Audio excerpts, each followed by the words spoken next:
1.800.000 a 2, a gente está falando de 180 mil a 200 mil de lucro líquido. Isso. Ou seja, o valuation, sobre uma perspectiva de crescimento de 2026, a gente está falando de 50 anos de valuation, tá certo? 50 vezes 200 mil, 50 vezes o lucro líquido.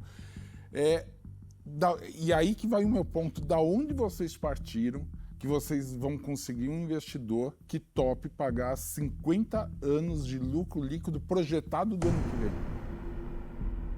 vem. Tá muito solto esses 10 milhões. Vocês já receberam rodadas de investimento? Nós tivemos, quando a gente lançou, tivemos um investidor, na verdade, que acreditou na ideia, antes da gente, Family and Friends, tá, amigos, e depois teve um que viu a nossa pequena venda Fala esses números, qual foi a rodada, quanto, por quanto por cento? 15,3%, somando os dois, 15,3% por 460 mil. Na época foi um valuation de 3 milhões.